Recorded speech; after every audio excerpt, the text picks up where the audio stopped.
Wahai Musa, aku akan mencabut nyawamu.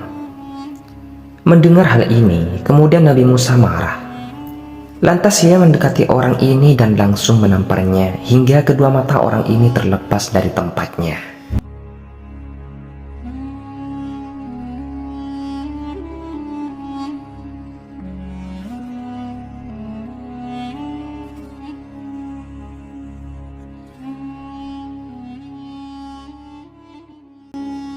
Nabi Musa alaihissalam diutus kepada kaum Bani Israel untuk menghentikan kekejaman Fir'aun.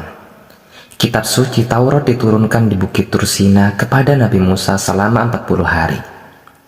Dan Nabi Musa ini, teman-teman, banyak diriwayatkan memiliki fisik yang sangat kuat, melebihi manusia pada umumnya. Bahkan pernah ada kisah Nabi Musa ini pernah meninju pemuda Mesir dan langsung mati seketika dengan sekali pukulan. Namun kekuatan fisik dari Nabi Musa ini tak hanya sampai di situ saja.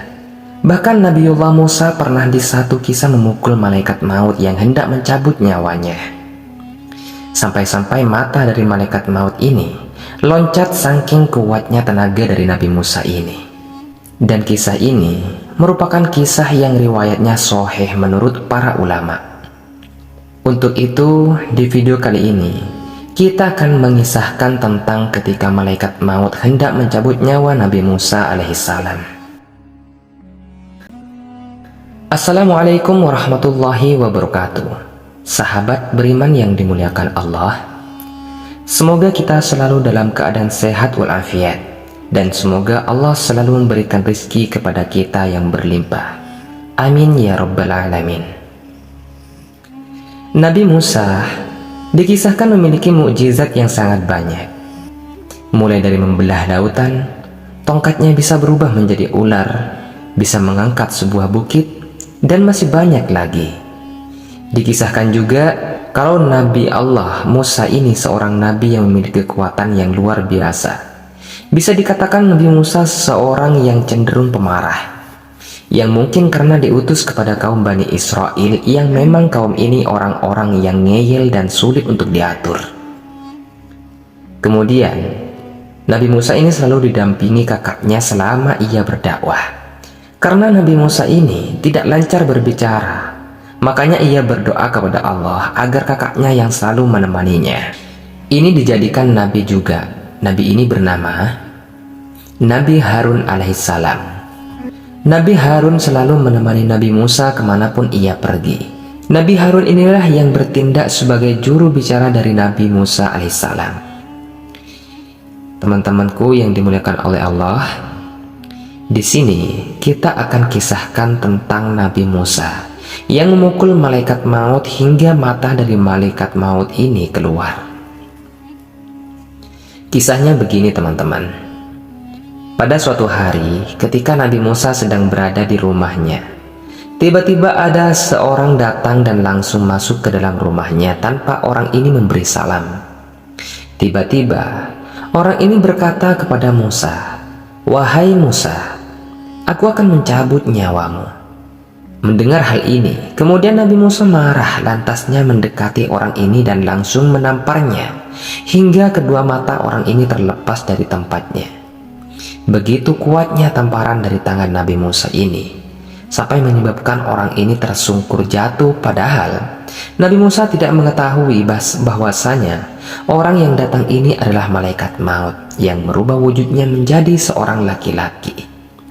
Karena Musa tidak tahu bahwa yang datang ini adalah malaikat maut, dan laki-laki ini datang tanpa permisi, kemudian mengucapkan kalimat ancaman, maka langsung saja saat itu Nabi Musa memukul orang ini. Jika Nabi Musa tahu bahwa pria ini malaikat, pastilah ia tidak akan menamparnya. Kita kembali lagi ke cerita ketika pria ini menerima tamparan dari Nabi Musa. Maka ia menemui Allah Subhanahu wa Ta'ala dan mengadukan akan hal ini. "Ya Rob, Engkau mengutusku kepada seseorang hamba yang enggan untuk mati."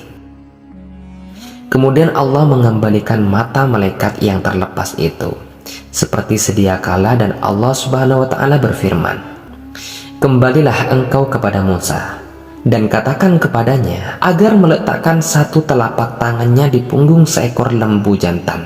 Maka untuk setiap bulu lembu yang tertutup telapak tangannya, satu helainya bernilai 1 tahun masa hidupnya. Kemudian malaikat ini kembali menemui Nabi Musa dan ia berkata bahwa ia adalah malaikat maut serta ia menyampaikan firman Allah kepada Musa tadi. Namun Nabi Musa tidak mau melakukannya dan ia berkata untuk bertemu dengan kekasihku. Aku harus menunggu sekian lama lagi. Aku tidak mau. Cabutlah nyawaku sekarang. Kerjakan tugasmu, wahai malaikat maut. Dan ketika itu malaikat maut menjalankan tugasnya untuk mencabut ruh dari Nabi Musa alaihissalam. Diikuti dengan Nabi Harun alaihissalam. Kemudian di akhir hidupnya Nabi Musa meminta satu permintaan kepada Allah. Dia ingin didekatkan dengan tanah suci, yaitu Baitul Maqdis di Syam, atau yang kita kenal sebagai Al-Quds Palestina. Allah Subhanahu wa Ta'ala pun memenuhi keinginan utusannya itu, yakni mendekatkan Nabi Musa ke Baitul Maqdis dengan jarak selemparan batu saja. Jasad Nabi Musa pun dimakamkan di daerah tersebut. Namun hingga kini tidak ada yang tahu persis lokasinya itu di mana. Di kisah ini timbullah pertanyaan teman-teman.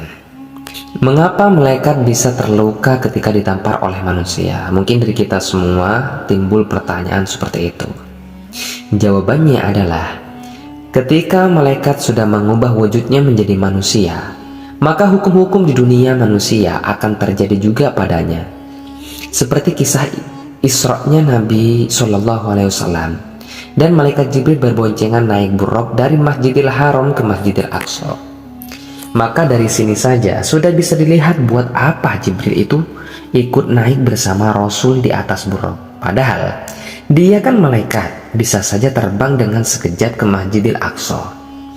Nah, karena pada saat itu malaikat Jibril mengubah wujudnya menjadi manusia, maka terjadi jugalah hukum-hukum dunia manusia kepada Jibril. Sebagaimana kita ketahui tidak ada manusia yang bisa terbang. Al-Hafiz Ibnu Hajar menyebutkan beberapa bukti bahwa para nabi bisa saja tidak mengetahui malaikat yang datang kepadanya. Jadi para nabi tidak bisa mengetahui itu, malaikat atau bukan. Ketika malaikat merubah bentuknya menjadi manusia, sama seperti kisah Nabi Ibrahim dan Nabi Lut. Ketika bertemu malaikat dalam bentuk manusia, dulu ada malaikat yang datang menemui Nabi Ibrahim dan Nabi Lut dalam rupa manusia. Nabi Ibrahim dan Lut awalnya tidak mengenalnya. Andai Nabi Ibrahim tahu bahwa dua orang itu adalah malaikat, tentu Nabi Ibrahim tidak akan menyuguhkan makanan untuk mereka. Dan andai Nabi Lut tahu bahwa itu adalah malaikat, tentu Nabi Lut tidak perlu mengkhawatirkan mereka dari kejahatan kaumnya. Intinya teman-teman, kita wajib menerima kebenaran akan peristiwa ini. Wallahu a'lam bishawab. Jadi itulah kisah ketika malaikat maut hendak mencabut nyawa Nabi Musa. Semoga kisah ini bermanfaat untuk kita semua. Lebih dan kurangnya mohon dimaafkan, yang benar datangnya dari Allah dan khilaf ataupun keliru itu datangnya dari saya. Saya akhiri, wassalamualaikum warahmatullahi wabarakatuh.